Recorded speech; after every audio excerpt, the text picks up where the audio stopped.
Bitcoin itu mata uang digital, diciptakan tahun 2008 oleh orang atau kelompok tanpa nama yang dikenal sebagai Satoshi Nakamoto. Ini adalah mata uang kripto pertama dan paling terkenal.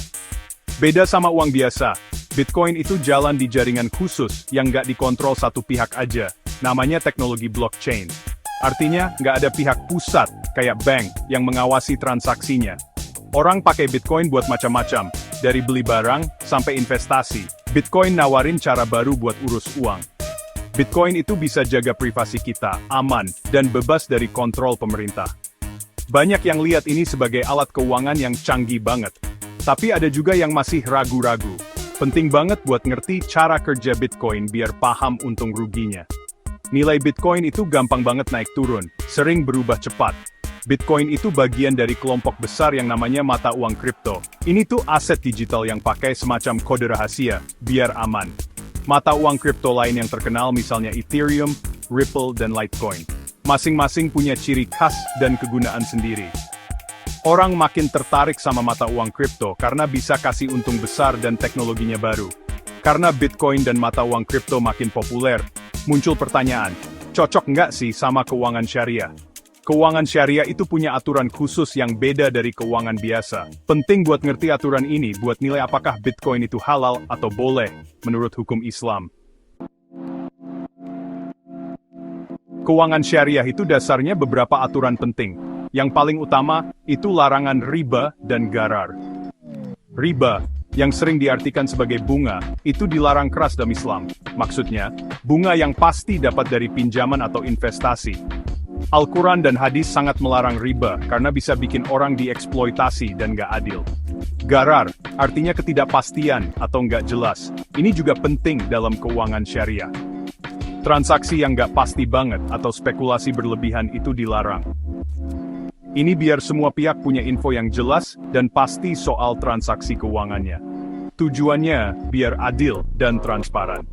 Selain riba dan gharar, keuangan syariah juga pentingin investasi yang etis. Artinya, hindari bisnis yang bertentangan sama nilai Islam, kayak judi atau minuman keras. Fokusnya ke kegiatan ekonomi yang menghasilkan dan bermanfaat buat masyarakat luas. Investasi harusnya niatnya buat kesejahteraan sosial dan keadilan ekonomi. Paham aturan ini bantu kita nilai apakah alat keuangan modern kayak Bitcoin sejalan sama nilai-nilai Islam. Nggak adanya riba dalam transaksi Bitcoin itu bagus, tapi adanya gharar dan risiko spekulasi perlu dipikirin baik-baik. Para ulama sudah banyak diskusi soal ini. Para ulama punya pendapat beda-beda soal Bitcoin itu halal atau enggak. Ada yang bilang boleh, ada juga yang bilang haram. Yang bilang halal berpendapat kalau Bitcoin, kayak mata uang lain, bisa dipakai secara baik. Mereka bilang transaksi Bitcoin nggak ada ribanya, karena nggak ada bunga dalam tukar-menukarnya. Di sisi lain, ulama yang bilang Bitcoin haram nunjukin masalah gharar. Mereka bilang nilai Bitcoin gampang banget naik turun dan spekulatif, jadi nggak pasti. Ketidakpastian ini bisa bikin sengketa dan rugi uang. Ini bertentangan sama prinsip Islam.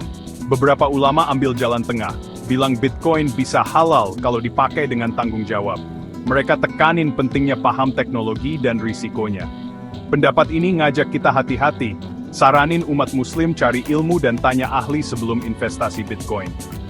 Beda pendapat ini muncul dari beda cara menafsirkan aturan keuangan syariah di zaman sekarang. Ini nunjukin kalau hukum Islam itu dinamis, bisa menyesuaikan sama keadaan yang berubah. Pada akhirnya, halal atau haramnya Bitcoin tergantung keadaan dan niat masing-masing orang. Ngecek Bitcoin pakai aturan keuangan syariah, itu butuh analisa yang hati-hati. Di satu sisi, transaksi Bitcoin nggak ada ribanya, ini penting banget.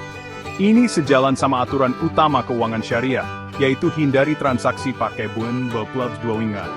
Tapi, adanya gharar bikin jadi rumit. Nilai Bitcoin yang gampang naik turun dan spekulatif bikin khawatir soal ketidakpastian yang berlebihan. Ini bisa bikin Bitcoin masuk kategori transaksi yang dilarang dalam keuangan syariah. Bitcoin juga nggak punya aset nyata sebagai jaminan. Ini nambah ketidakjelasan. Keuangan syariah yang biasa itu pentingin investasi yang ada jaminan asetnya, yang kasih nilai nyata dan aman. Walaupun ada tantangan ini, Ada yang bilang teknologi Bitcoin yang baru dan sifatnya yang gak terpusat bisa cocok sama nilai-nilai Islam. Potensinya buat bantu banyak orang masuk ke sistem keuangan dan jadi lebih berdaya, itu sejalan sama tujuan baik keuangan syariah. Seiring perkembangan dunia mata uang kripto, mungkin bakal ada solusi baru buat masalah yang ada sekarang. Pada akhirnya, Bitcoin itu halal atau haram tergantung cara pakainya dan pemahaman masing-masing orang. Muslim yang mau investasi Bitcoin sebaiknya minta saran dari ulama yang paham dan pikirin baik-baik niatnya. Penting banget buat hadapi dunia keuangan baru ini dengan hati-hati dan tetap pegang prinsip-prinsip yang baik.